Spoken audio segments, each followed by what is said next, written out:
C'est une influenceuse avant l'heure, une aventurière, une femme de pouvoir, une metteuse en scène qui a osé des compositions d'images inédites pour l'époque, tout juste 20 ans après l'invention de la photographie. Une femme libre qui n'a jamais laissé un homme, mari, amant, général, roi, empereur, lui dicter sa conduite. La femme aux innombrables clichés qui, du haut de ses 19 ans, se retrouve au cœur des intrigues politiques des grandes puissances européennes.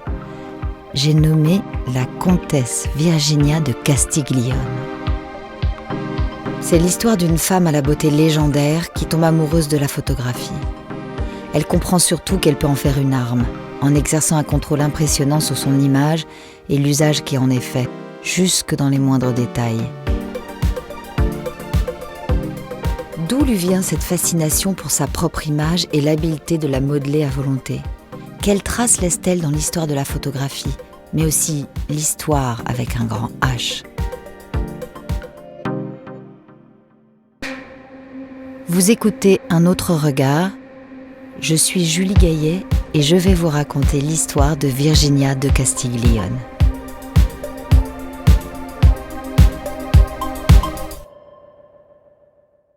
Virginia Oldoini naît au printemps 1837 à Florence, en Italie.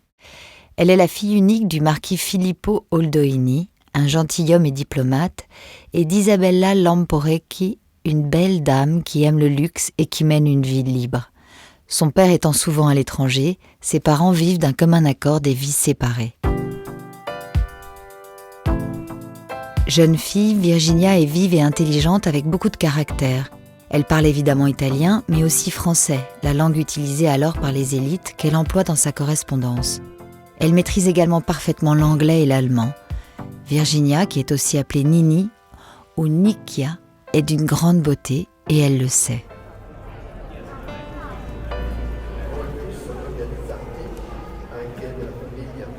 En janvier 1854, Virginia a 17 ans quand elle se marie à l'église Santissima Annunziata de Florence. Elle y épouse Francesco Versacis Assinari, 6e comte de Castiglione, un gentilhomme d'honneur de la reine Marie-Adélaïde de Piémont-Sardaigne, épouse de Victor Emmanuel II, le roi de Piémont-Sardaigne. Francesco est fou amoureux, voire fasciné par sa femme. Il lui écrit « Vous êtes pour moi le mystère profond de la pierre philosophale.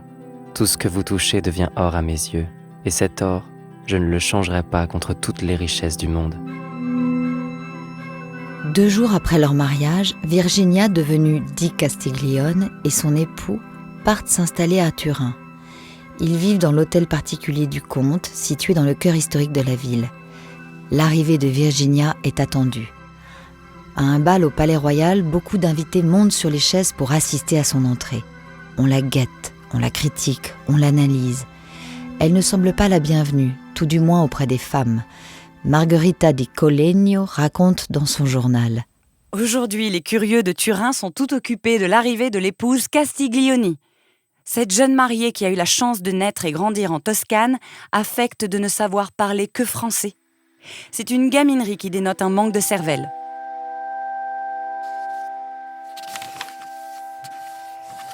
Virginia tient un journal intime.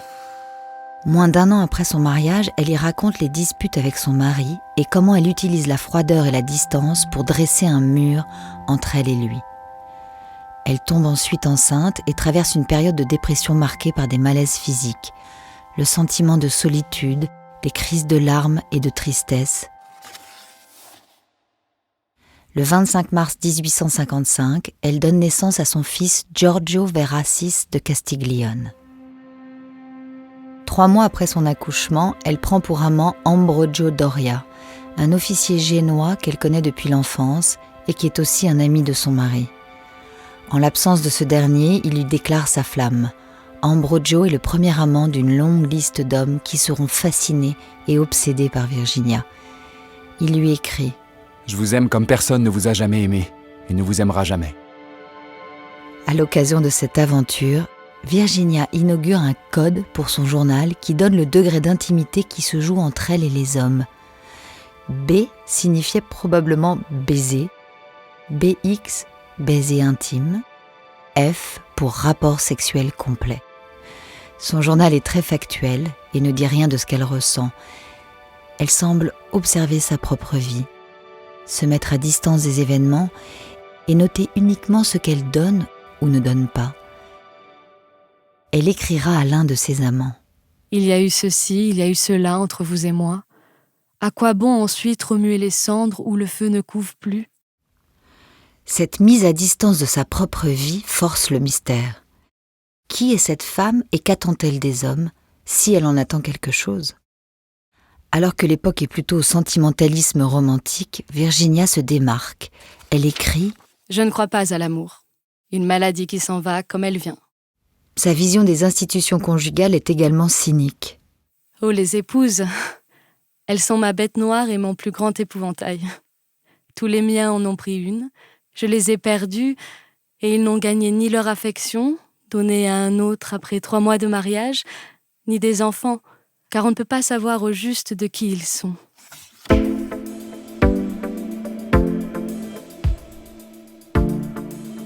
Nous sommes en 1855.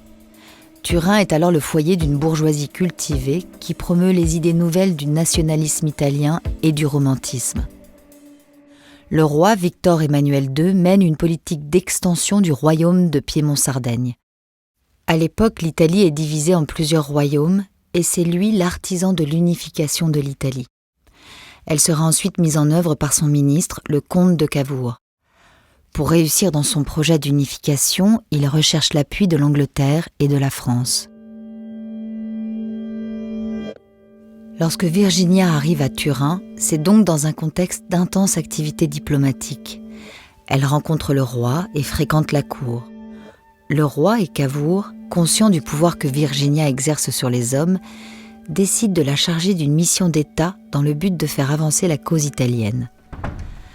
En novembre, le roi lui rend visite à l'occasion d'entrevues privées. Si privées qu'elle y note leur rapport sexuel dans son journal, toujours de façon factuelle, sans possibilité de savoir si elle était consentante ou non. Virginia fait son entrée en politique, chargée d'une mission particulière. Séduire Napoléon III.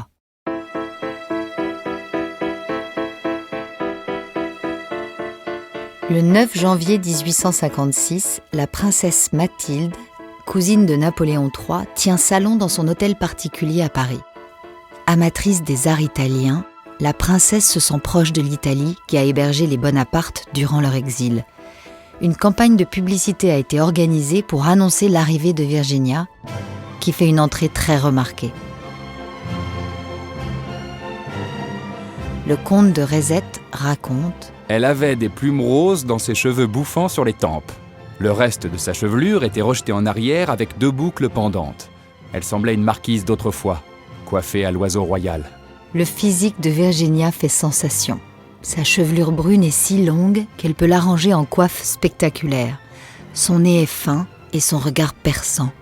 Il émane de son visage une impression de hauteur et de noblesse.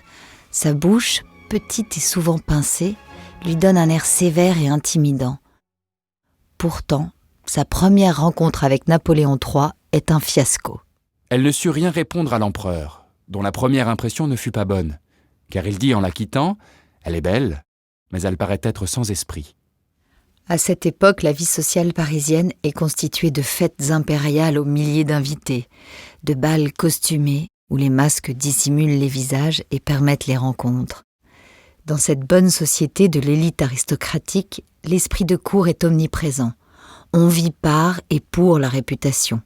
Chacun cherche désespérément à faire un bon mot qui lui assurera une gloire éphémère. Être sans esprit est un verdict qui peut signifier la fin de la vie sociale de Virginia et donc l'échec de sa mission. Elle se rattrape au bal suivant, le 26 janvier, auquel elle arrive au moment où l'empereur quitte les lieux. Vous arrivez bien tard, madame. C'est vous, sire, qui partez bientôt. Répond-elle avec désinvolture. Il n'en faut pas plus. La curiosité de l'empereur est piquée. Il passe un moment en sa compagnie à chaque nouvelle occasion et on peut lire dans le journal Le Nord « Décidément, la reine de la saison est nommée. C'est cette beauté incomparable que l'Italie nous a envoyée, Madame la comtesse de Castiglione. C'est à qui vantera son profil, ses cheveux, ses yeux, et suprême consécration de sa royauté. Voici maintenant qu'elle a des ennemis. Ennemis dont la plus notoire est l'impératrice Eugénie. Napoléon III et la comtesse de Castiglione consomment en effet leur liaison avec un grand manque de discrétion. Eugénie vit sa première humiliation conjugale publique et fera surveiller sa rivale de très près. À 19 ans, Virginia est au sommet de la cour. L'empereur est à ses pieds, on admire sa beauté, ses coiffures, ses tenues extravagantes, et on craint son caractère antipathique.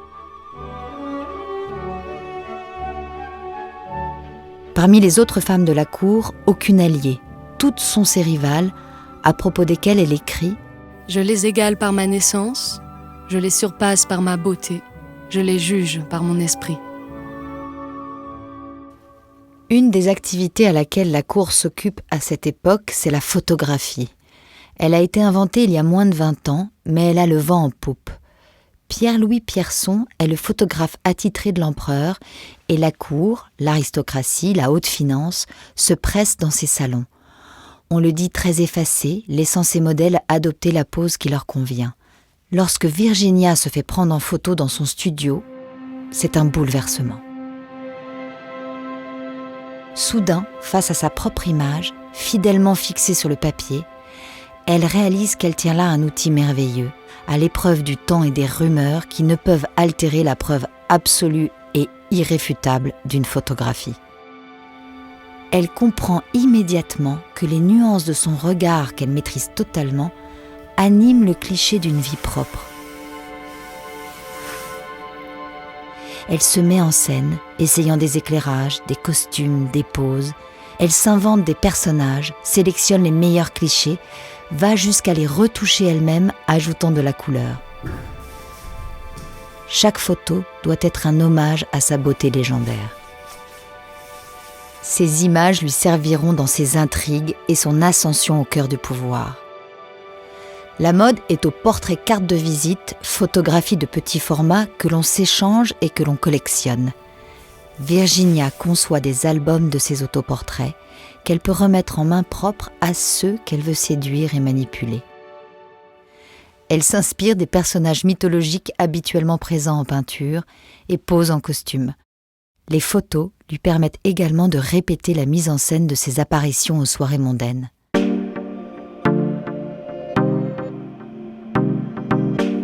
Prise de passion pour la photo, Virginia réalisera en compagnie de Pierson plus de 400 clichés au cours de sa vie. Aucun de ses contemporains n'en a fait autant. Elle développe une certaine forme d'amitié avec le photographe, lui aussi fasciné par la comtesse. Il lui restera fidèle toute sa vie. Et malgré la maestria avec laquelle elle contrôle son image, peut-être est-ce là une nécessité plus profonde chez elle. Obsédée par son apparence et cherchant à tout prix la validation, elle semble poursuivre à travers ses photos une version fantasmée d'elle-même, un idéal impossible à atteindre. Certaines de ses mises en scène sont novatrices, en particulier la composition de l'image. Dans Jeux de folie, elle tient un cadre de velours noir troué devant son œil, occultant le reste de son visage. Le bras et l'épaule sont dénudés, ce qui est provoquant pour l'époque. Le corps de 3/4 face et le velours noir encadrant l'œil, qui regarde directement l'objectif, évoquent les photos de mode d'aujourd'hui. Virginia se montre ici autant qu'elle se cache. Elle nous regarde autant que nous la regardons. Elle impose son cadrage et met en scène sa maîtrise du jeu de l'autoportrait. Une femme vient de faire son apparition dans la salle de bal et aussitôt tous les regards se tournent vers elle. C'est la beauté à la mode par excellence. C'est la comtesse de Castiglione. Elle est en dame de cœur, costume symbolique, car c'est une allusion aux innombrables cœurs que la comtesse traîne après elle. Virginia rencontre un certain succès dans sa mission diplomatique. Elle parvient à faciliter la communication entre Napoléon III et Victor Emmanuel II. En récompense, elle obtient une promotion pour son père, nommé premier secrétaire d'ambassade à Saint-Pétersbourg. Elle a pris goût aux jeux politiques et rien ne semble pouvoir la détourner de son ascension. ni une chute durant laquelle elle se fracture le poignet, ni Victor Emmanuel II qui lui intime de rentrer en Italie. Elle va jusqu'à passer un accord de séparation avec son mari afin d'être libre de rester en France. Les critiques et les rumeurs sont de plus en plus acerbes à son encontre, notamment à propos de ses tenues provocantes. Habile stratège, elle vient à un bal déguisée en paysanne normande sans décolleté, afin de montrer qu'elle domine également dans une tenue peu attrayante. D'ailleurs, l'empereur s'éclipse avec elle avant de ressurgir, visiblement satisfait.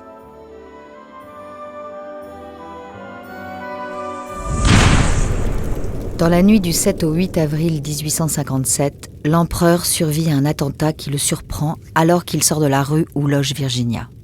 Suite à cet événement, elle se met en retrait quelque temps à Londres. Pendant cette période, l'empereur prend une nouvelle maîtresse. La place de Virginia est menacée, ses rivales se régalent de son désarroi. D'après la rumeur, Virginia accorderait ses faveurs à d'autres hommes que Napoléon III. Orgueilleuse, elle se vante ostensiblement des cadeaux offerts par l'empereur. Ces indiscrétions vexent Napoléon III, de plus en plus gêné par l'attitude de Virginia, et il souhaite mettre un terme à leur relation. Virginia n'est plus la bienvenue à la cour. Forcée à l'exil, elle n'a pas d'autre choix que de repartir en Italie. Près de Turin, sur une colline dominant le Pô, la comtesse de Castiglione trouve refuge à la Villa Gloria. Sanctuaire autant que prison, cette demeure est isolée et Virginia n'est pas supposée la quitter. C'est la condition pour qu'elle obtienne la garde de son fils Giorgio. Tous deux passent un an reclus dans la villa et se rapprochent alors plus que jamais. Elle en profite pour tenter de l'éduquer afin qu'il puisse briller dans les domaines qui la passionnent, c'est-à-dire la diplomatie et les affaires. Virginia, qui a cherché toute sa vie l'affection d'un père indifférent, a tenu à distance et délaissé son propre fils durant des années. Elle voit pourtant en lui une part d'elle-même, comme un reflet de sa beauté. Elle l'a d'ailleurs beaucoup fait poser avec elle sur ses photographies. Habillé en fille, à sa propre image, ou bien prostré dans des positions d'adoration, il est à la fois témoin de la beauté de sa mère et une extension de celle-ci. En 1859, son mari est ruiné par leur train de vie parisien et Virginia, qui a demandé la séparation des biens, spécule en bourse en espérant rétablir sa fortune. Elle entretient une relation épistolaire avec son confident, Joseph Poniatowski. C'est un ancien amant de sa mère qui l'aide dans ses affaires. Mais plus qu'une simple association commerciale, leur complicité semble sincère et Virginia lui fait part de ses angoisses, ses peines, ses espoirs. Elle, qui tient tous les hommes à distance, se livre de manière surprenante. Vous savez, je suis seule ici comme une chienne. Tout le monde, sans exception, m'a tourné le dos et abandonné. Sa plus grande préoccupation est de trouver un moyen de reconquérir Napoléon III, qu'elle appelle le Vieux. Il faut garder le vieux chaud, et pour ça, il faut le tenir près du feu. S'il est loin, il devient froid.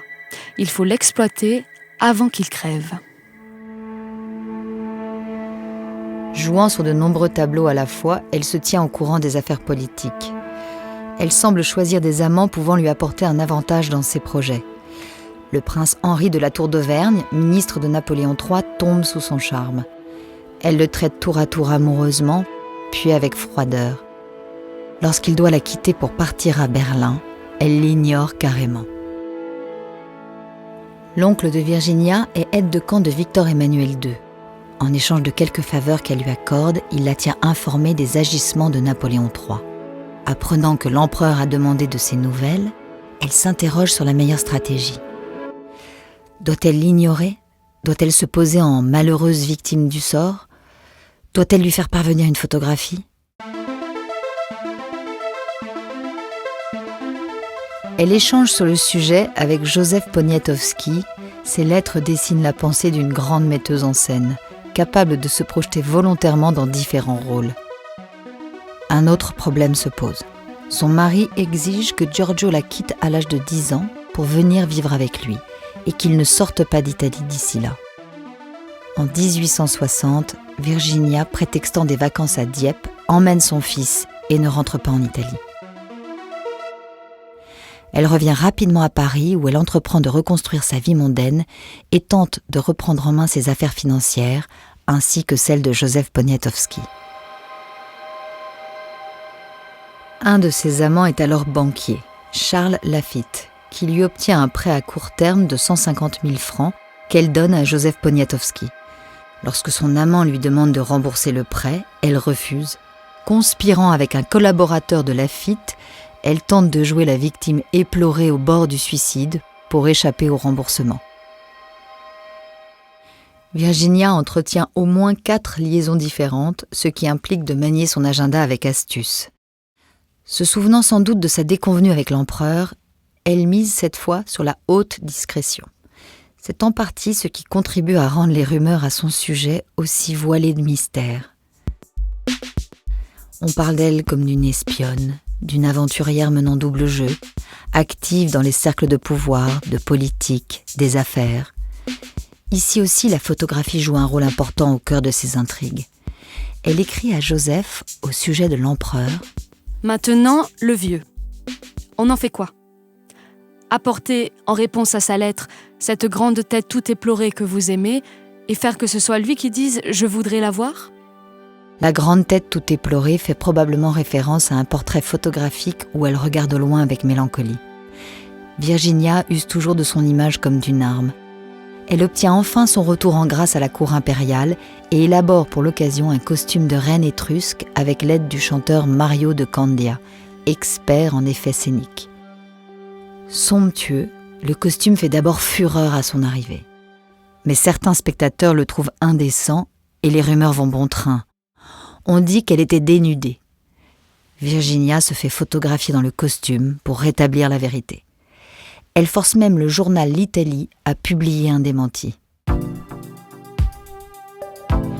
À une autre occasion, elle est invitée à participer à un tableau vivant pour une œuvre de bienfaisance. Sa réputation, bonne ou mauvaise, fait vendre tous les billets. Elle est la vedette attendue. Pour prendre sa revanche, elle se montre alors très sobre, en robe de bure sombre, la tête et les épaules couvertes par un manteau noir. La réaction de la salle est sans appel. Un témoin la décrit ainsi. Le rideau se lève, et la stupéfaction, la déception sont générales. La belle des belles, l'attendue, la désirée est là, dans la grotte, couverte d'un costume d'ermite qui la cache de la tête aux pieds. L'étonnement de la voir ainsi est si grand que les spectateurs ne peuvent contenir un murmure de mécontentement. Un coup de sifflet même a retenti. La belle alors s'esquive, renversant tout sur son passage. Virginia est prisonnière de son rôle et plus largement du rôle que la société assigne aux femmes. Se serait-elle présentée dénudée qu'on aurait crié au scandale. Pourtant, visiblement, c'est ce qui était attendu d'elle.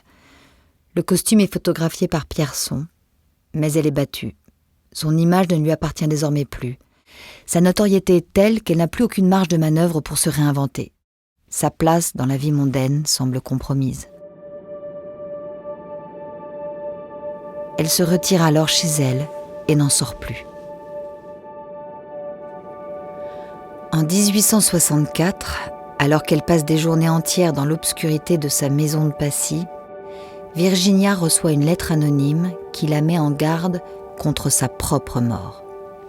La lettre suggère qu'elle devrait s'y préparer et avoir la conscience lourde de remords.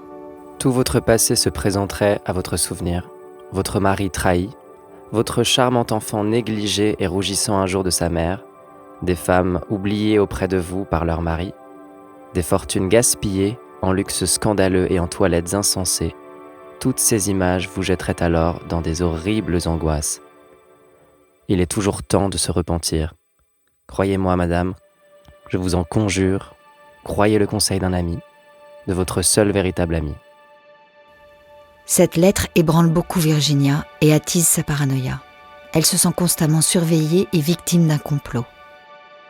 Alors que sa santé mentale se dégrade, la cellule familiale de Virginia explose petit à petit. Sa mère est fragile, son père traverse des phases de dépression, la santé mentale de ses oncles, elle aussi, se dégrade.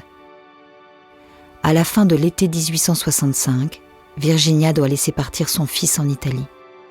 Il a 10 ans, l'âge convenu dans l'accord avec son mari pour qu'il le prenne en charge à son tour. Elle écrit à son mari « Mon fils est perdu pour moi. Ma raison en a fait le sacrifice et mon cœur en porte le deuil. On peut de toutes parts me considérer comme morte. Et tant que je ne le serai pas, on doit respecter ma vie. » En réalité, Virginia maltraitait son fils, le laissait dans le silence et l'abandonnait à Dieppe 2 mois d'affilée quand elle était à Paris. Giorgio a attendu désespérément des preuves d'amour de sa mère, que celle-ci a refusé de lui donner. Le petit part donc rejoindre son père à Florence et est accueilli par la mère de Virginia qui s'occupe de lui avec affection. Virginia en veut à son fils d'être parti et considère qu'il est passé dans le camp ennemi.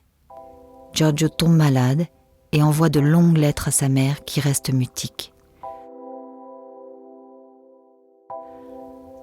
En 1867, le mari de Virginia meurt dans un accident à l'âge de 41 ans. Arguant de son état de santé, elle ne se rendra pas à l'enterrement. Virginia est désormais veuve et libre, mais aussi seule. Et ses finances ne sont pas au beau fixe. Elle tente de renouer une relation plus officielle avec Victor Emmanuel II, veuf lui aussi. Elle se rapproche de lui et réclame des avancements de carrière pour son père et des garanties pour l'avenir de son fils, faisant valoir que sa famille est dans le besoin. Le roi cherche à apaiser Virginia tout en essayant de contenir ses demandes incessantes, mais peu à peu, il se détourne d'elle lui aussi. Virginia tentera de jouer sur son sentiment de culpabilité pour obtenir quelques dédommagements. Je dis que si je n'étais pas venue en France pour vous, je n'aurais pas perdu l'Italie et la France que je vais perdre maintenant à cause de ma longue absence et tout le peu que je possède de biens auxquels je tiens beaucoup. Je ne suis pas roi, moi. Virginia a une 30aine d'années, mais elle estime que sa jeunesse est terminée. Elle ne peut plus s'en servir à des fins politiques ou pour ses propres besoins. Elle souffre de ne plus se percevoir que comme une vieille femme que personne ne regarde. Incapable de faire face à cette beauté fanée, Virginia rompt complètement avec la photographie pendant plusieurs années. Entre 1871 et 1875, nombre des hommes qu'elle fréquentait meurent. En 1875, Virginia écrit « Que fais-je ici encore ? Je n'ai plus rien ni personne, de ceux que j'ai eus à moi ou pour moi depuis mon enfance. » Pour couronner le tout, comme un mauvais sort, ou plutôt un retournement de situation, son fils cherche à la manipuler. Le 25 novembre 1873, il quitte secrètement Paris après avoir dérobé chez sa mère des documents compromettants. Lettres d'affaires et privées impliquant des personnages importants. Il ne compte les lui rendre qu'à condition d'obtenir une part de son héritage et son émancipation juridique avant l'âge légal de 21 ans. Le père de Virginia soutient son petit-fils, elle le vit comme une trahison. Elle lui écrit une longue lettre de 24 pages pour lui reprocher de l'abandonner. Il lui répondra « Vous voilà brouillée avec le monde entier, isolée et recluse au lien du monde, toujours souffrante, avec chagrin et regret permanents, enfin jamais heureuse. » Giorgio finira par gagner son autonomie et entamer à son tour une carrière diplomatique. Mais il est fauché par la variole en quelques jours et meurt le 14 novembre 1879. Virginia vieillit, seule, s'enferme dans ses souvenirs de jeunesse et ses obsessions. Elle vit à l'abri de son propre regard en faisant recouvrir tous les miroirs de son appartement. Elle ne sort plus que la nuit, cachée sous une cape avec ses petits chiens pour seul compagnon. Chassée de son appartement par son propriétaire, Virginia n'a pas d'autre choix que de déménager. Elle s'installe au 14 rue Cambon, le 15 janvier 1894. Elle a 57 ans et écrit « Je suis comme un navire en détresse au large, dont on ne doit jamais ni ne peut rien savoir. Le hasard seul me guide, la fatalité me conduit. » Virginia continue de se sentir persécutée, et elle n'a pas tort. À l'occasion de son déménagement, la presse s'en donne à cœur joie et titre ainsi ses articles « La honte de la vieillesse » ou encore « Murée vivante ». Virginia publie une réponse qui donne à voir sa détresse tout en gardant son caractère de battante. D'où vient ce besoin de s'occuper d'une femme qui ne s'occupe de personne ? S'occuper dans un sens de dénigrement d'une femme qui n'a jamais fait que servir son pays et un peu le vôtre. Si je suis vieille et laide, ce n'est pas ma faute. Et j'avais cru jusqu'à ce jour que sinon la laideur, du moins la vieillesse, était un titre au respect des gens de bien.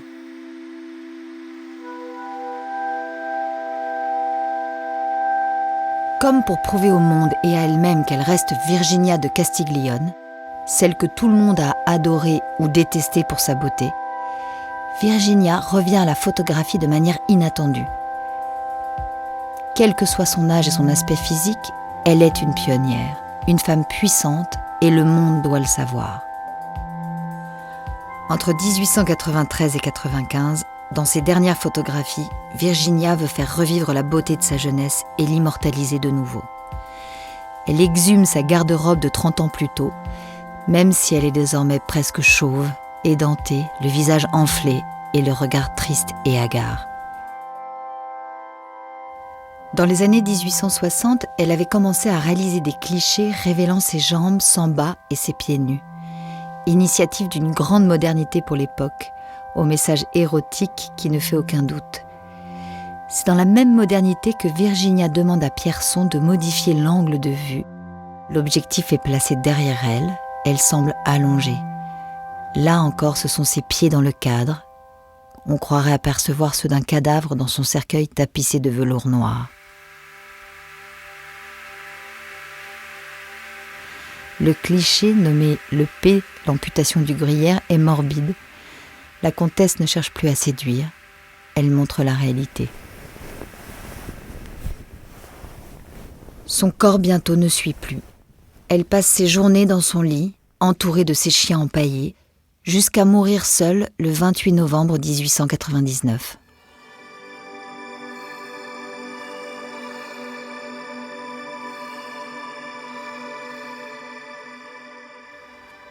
C'est notamment grâce à l'homme de lettres Robert de Montesquieu, admirateur du travail de la Castiglione, que son œuvre est connue aujourd'hui. Il écrira beaucoup à son sujet et commentera notamment ses photos.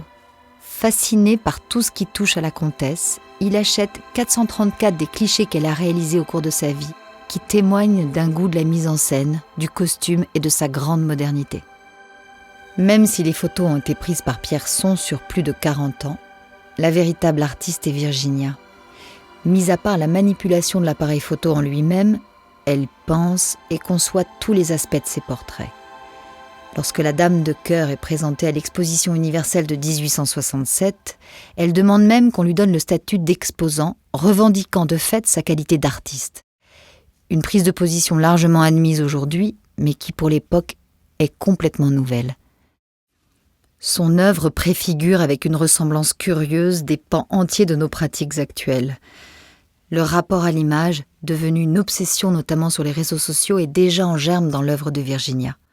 Même si notre société a beaucoup changé, le rapport compulsif à l'image des femmes et l'importance qui est accordée sont toujours bien ancrés dans nos pratiques quotidiennes, conscientes ou inconscientes. Le contrôle de notre image joue un rôle pervers dans notre place sociale et nous ne cessons, sans nous en apercevoir, de l'alimenter. La comtesse Virginia de Castiglione a passé sa vie à mettre en scène sa beauté pour obtenir ce qu'elle voulait de la part des hommes qui dirigeaient le monde. La comtesse de Castiglione fait la démonstration qu'une femme peut se saisir de sa propre image comme d'une arme de pouvoir, mais une arme réservée à la jeunesse et conditionnée par le regard des hommes.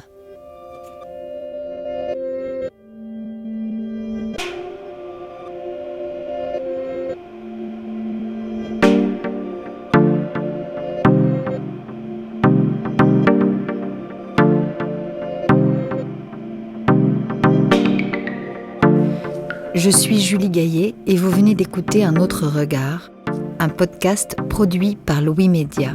Le texte est de Lucie Thomas et Gabrielle Harin-Pillot. La musique est de Raphaël Ankerman et les illustrations sont réalisées par Louise de Crozal. Théo Boulanger a fait la réalisation de cet épisode. L'enregistrement a été fait par le studio La Fugitive. Louise Emerlé est en charge de la production d'Un autre regard. La supervision éditoriale et de production était assurée par Maureen Wilson et Mélissa Bounois. Merci à Clara Bouveresse, historienne et chercheuse qui nous a permis de produire un contenu historique rigoureux. Clara Bouvresse est docteure en histoire de l'art et spécialiste de photographie, et notamment l'autrice de L'histoire de l'agence Magnum aux éditions Flammarion et Femme photographe aux éditions Actes Sud. Vous pouvez retrouver les références des sources utilisées pour ce podcast sur notre site internet louismedia.com. Si ce podcast vous a plu, n'hésitez pas à en parler autour de vous. Merci.